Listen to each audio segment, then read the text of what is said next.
Hey you guys, welcome back to the channel. My name is Mace. I'm coming to you from Canada. Today's video that we're looking at is the lively and livable neighborhoods that are illegal in most of North America.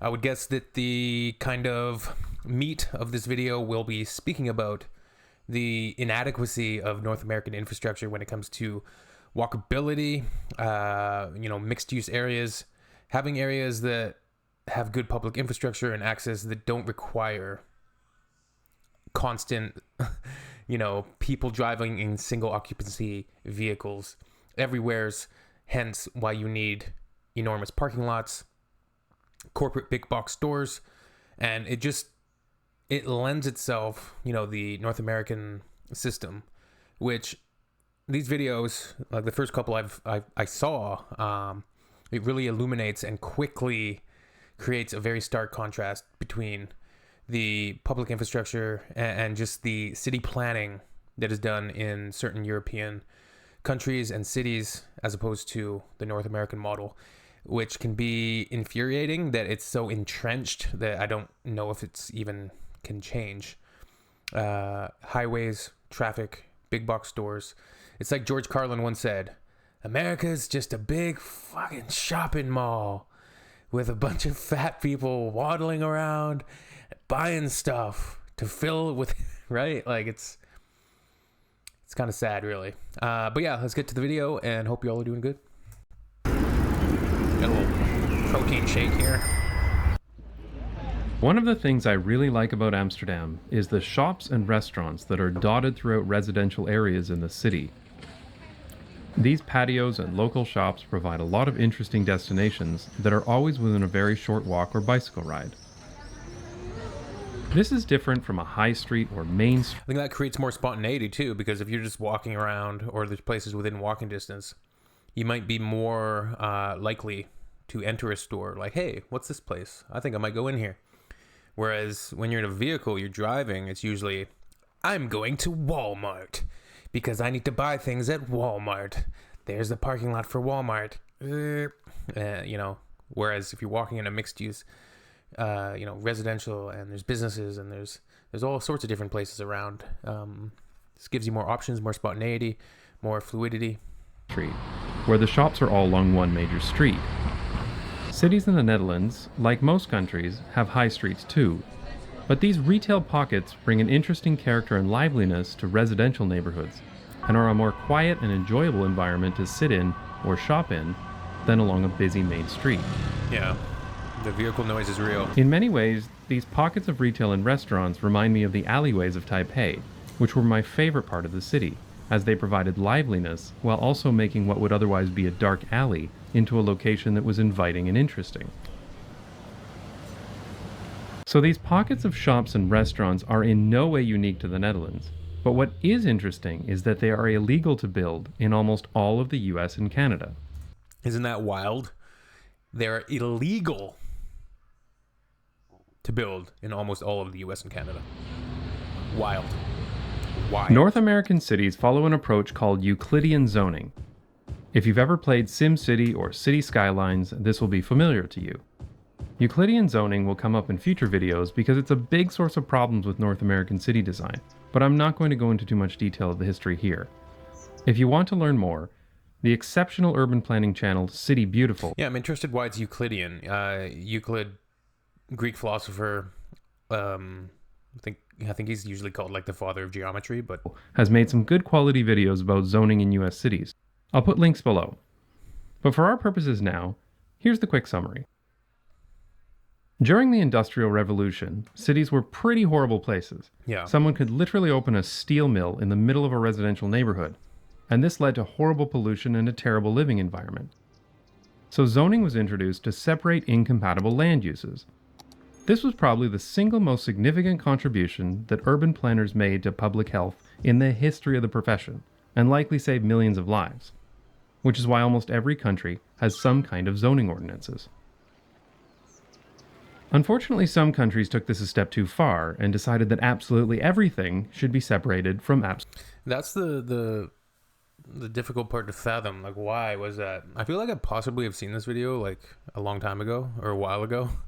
My memory these days is not that good, but it doesn't make a difference because this video is packed with information. And that's an interesting point. Like back in the Industrial Revolution, yeah, cities were terrible because you might have a mill or a factory that's spewing out,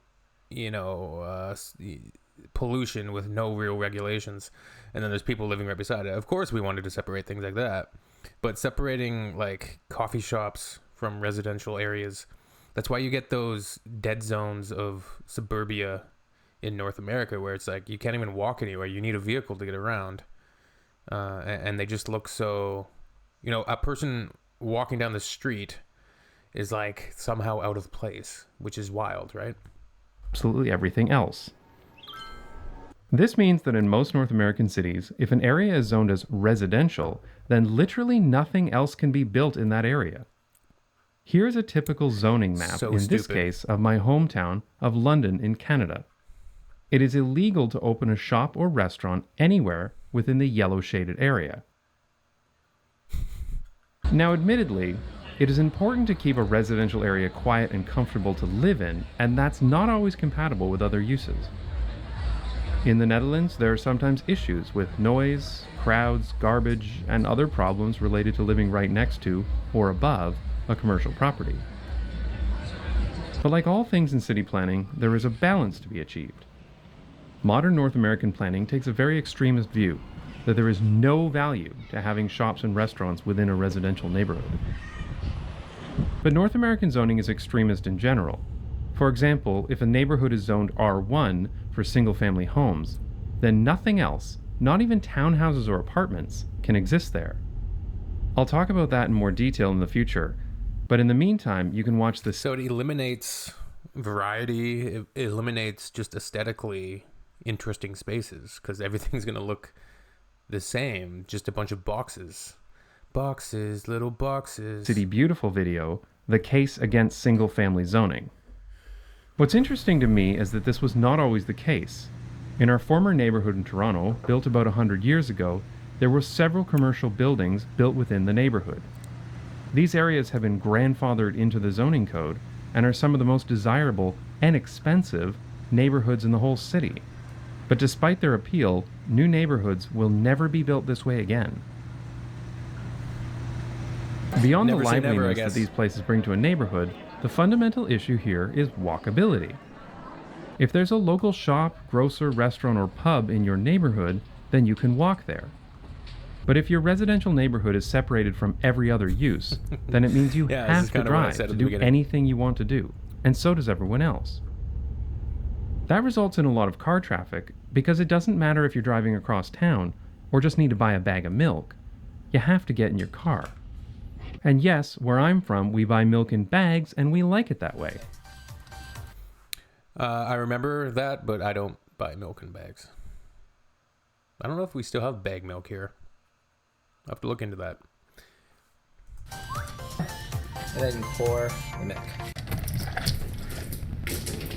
But once you've gone to the trouble of getting into your car, you're much less likely to drive to several small shops, meaning most people skip local businesses and drive to the power center with a giant parking lot.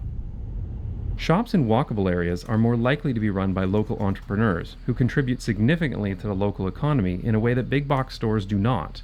And I will talk about that in a future video about the twisted economics. This is a very typical Canadian strip mall. That's what we call it. Yeah, that's what we got. And there's absolutely no denial. Like, I love, and I'm grateful for the place that I live. Like, it's absolutely, I don't take it for granted. Living on Vancouver Island. The accessibility to nature, wilderness, hiking areas, it's all great. But that said, you need a vehicle. And a lot of other countries too, if that's your lifestyle, if you enjoy that type of lifestyle, you're going to need a vehicle anyways, because here I'm going up logging roads. I'm going to places where there's definitely no public transportation. So, you need a vehicle. But in my day-to-day, it would be a lot nicer if I could walk, cycle to just do day-to-day things like getting groceries or going for coffee. And look, I can walk to the coffee shop, but it's going to take me probably about 20 to 25 minutes from my house. And the walk is not necessarily super inviting. There are some nice walkways for sure. We have a beautiful sea walk, a beautiful view of the ocean. That's great. And we walk there often. But, you know, sometimes we'll just drive there because it's 20 to 25 minutes. It's about, say, 15, 20 minutes of walking up hills and through residential area to get there, which can be frustrating. I've also been, you know, cycling to work a little bit here and there, but it's only 5.5 kilometers, but it's all hills, and it doesn't feel very safe. You know, you have vehicles speeding along nowadays with distracted drivers. Like, it's just, I don't know, it doesn't feel that safe because people are going so fast on these main roads that I have to take. And I can go a longer way to get there, but do I want to go an extra 5-6 kilometers to do that? I don't know. But it's dystopian, like this type of image, right? It's, yeah. Economics of big box stores in North America. By comparison, a walkable neighborhood has enough people living within walking distance for small shops to stay in business, and parking lots are not required, making space available for patios, parkettes, and places for people to live. Thankfully, there is a realization in many US and Canadian cities that Euclidean zoning has gone too far. You'll hear urban planners talk about mixed-use development, which is what the rest of the world calls the way you build things. However, I find these developments are still highly localized, such as at a transit hub or along an arterial road. I rarely hear about bringing back low-impact commercial spaces, like restaurants, cafes, and retail shops, into existing residential neighborhoods. And far too much of the area in North American cities is still zoned as exclusively R1 single-family homes. Sad. In Toronto, for example, this is called the Yellow Belt, because despite downtown Toronto being one of the most urbanized areas in North America, it is still surrounded by a sea of yellow on zoning maps, where only single-family homes can be built.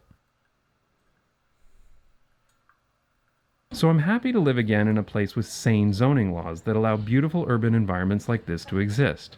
Places that reduce car traffic, support local entrepreneurs, encourage diverse retail, and promote walkability. Because honestly, I have absolutely no interest in going back to live in a place like this.